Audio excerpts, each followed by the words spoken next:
Coucou, c'est Amélie de la chaîne de parentalité et du blog Famille épanouie.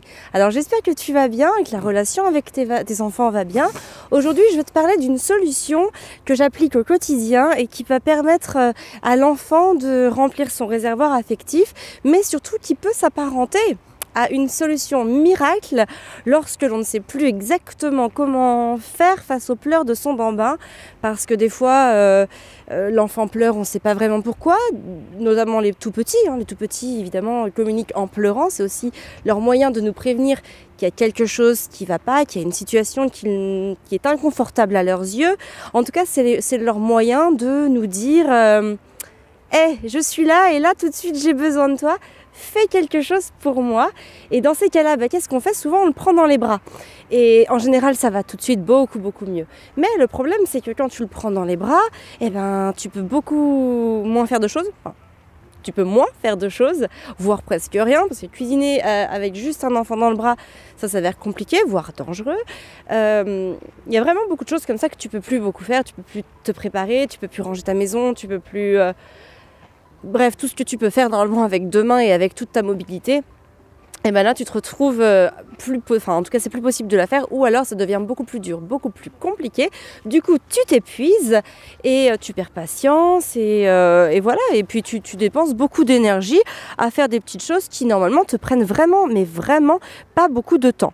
Donc aujourd'hui en fait je vais t'expliquer tout ça parce que le vrai problème c'est que la plupart du temps on n'est pas exactement équipé comme il le faudrait, parce que vraiment il existe quelque chose de très simple qui répond aux besoins de l'enfant et qui va permettre aux parents de retrouver toute sa mobilité. C'est le portage. En fait le portage c'est vraiment une solution fantastique quand on l'adopte, parce que ça permet de retrouver ses deux mains, de porter son bébé, donc de lui faire du bien, de le réconforter, de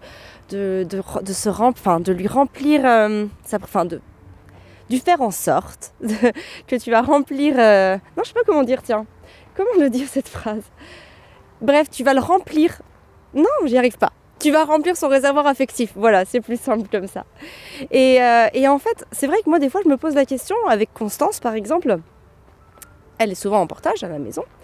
Et je me dis, mais si j'avais pas ce moyen de portage, j'aurais beaucoup de mal à faire tout ce que j'ai à faire, et notamment avec mes deux aînés, évidemment, qui sont tout le temps à la maison, puisque nous avons choisi l'instruction à la maison.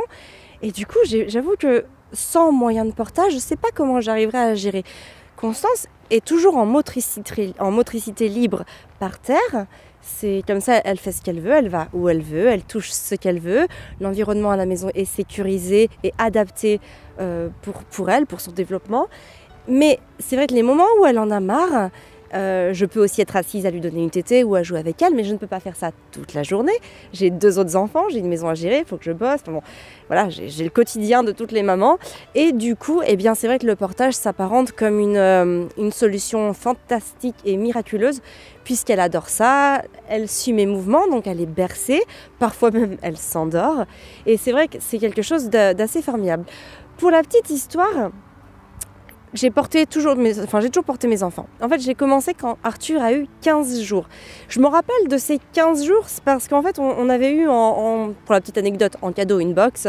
Et on était partis à Loches. Et on avait donc emmené la fameuse poussette qu'on nous avait prêtée. Et on s'était retrouvés en bas du château de Loches que l'on voulait visiter avec Fabien et notre bébé dans la poussette, dans le landau.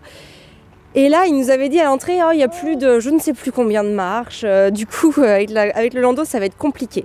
Et il faisait froid, parce qu'Arthur étant du mois d'octobre, on était donc fin octobre. Et donc, je ne pouvais pas le prendre comme ça sur moi, ça aurait été compliqué. Il avait 15 jours, 15 jours, 3 semaines. Donc voilà, c'était assez compliqué. Et là, je me suis dit, non mais c'est pas possible quoi. En plus, j'ai une écharpe de portage à la maison. C'est juste que j'ai pas encore pris le pli de la mettre. Et du coup, voilà, on se retrouve comme deux oiseaux au pied des escaliers et on ne sait pas comment faire. Et quand on est rentré à la maison, j'ai pris mon écharpe de portage et je ne l'ai plus jamais quittée. Et c'est vrai qu'il faut prendre le pli de la mettre au début. Franchement, c'est un effort qui n'est pas très compliqué à faire. C'est vraiment, voilà, faut bien suivre le tuto. Il y en a plein sur internet des dispos. J'en ai même fait un moi aussi il y a quelques années. Je te remettrai le lien dans la barre de description si tu veux. Et franchement, c'est vraiment simple à faire de faire ce fameux nœud d'écharpe de portage. Et après, ça te change la vie parce que voilà, tu retrouves toute ta mobilité. Et c'est une très très bonne alternative aussi à la motricité libre. Moi, il y a beaucoup de mamans qui me demandent, mais comment faire pour rester en motricité libre quand ton enfant en a marre d'être par exemple allongé sur le dos. C'est vrai que si tu prends un tout petit bébé qui vient juste de naître, le principe de la motricité libre, ça va être donc de le positionner uniquement sur le dos, puisque c'est la position qui semble la plus naturelle pour qu'il ait la mobilité de ses bras, de sa tête, de ses jambes, bref, de l'entièreté de son corps. Et donc, oui, comment on fait quand il pleure, qu'il en a marre ? Eh bien justement, l'alternative à la motricité libre, dans ce cas-là, c'est de porter son bébé, tout simplement. Et de cette manière, en fait, eh bien, il se reprend confiance en lui, il se remplit de sa maman et il se sent bien. Et la maman aussi se sent bien parce qu'elle aussi, elle remplit son réservoir affectif avec son bébé et elle retrouve la mobilité dont elle a besoin pour faire ce qu'elle a à faire, tout en s'occupant de son bébé. Donc ça, c'est quelque chose qui est vraiment très très important, je trouve, à mes yeux.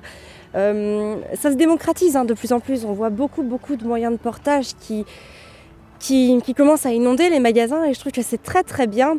Moi, j'ai plusieurs moyens de portage parce que justement, selon l'enfant, l'âge de l'enfant, le poids, la taille, eh bien il y a différents moyens de portage qui sont adaptés. Selon la situation aussi, il y a les portages d'appoint, les portages plus longue durée, les portages décentrés, les portages quand il fait très chaud, les portages quand il fait froid et que du coup on peut se permettre autre chose. Et donc tout ça, en fait, c'est important de les connaître, de savoir exactement ce qui peut être proposé sur le marché pour pouvoir trouver aussi son moyen de portage. Alors évidemment, c'est toujours bien d'aller voir, d'aller essayer de faire un cours de portage pour essayer différents moyens et pouvoir voir ce qui nous convient le plus.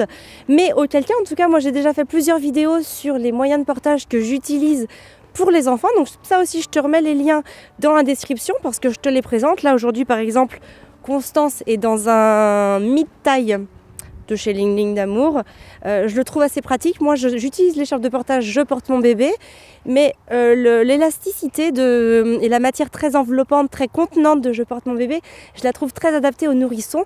Mais quand l'enfant grandit, je suis un petit peu gênée par les rebonds occasionnés par cette écharpe. Dans ce cas-là, une écharpe en sergé croisé serait plus intéressante.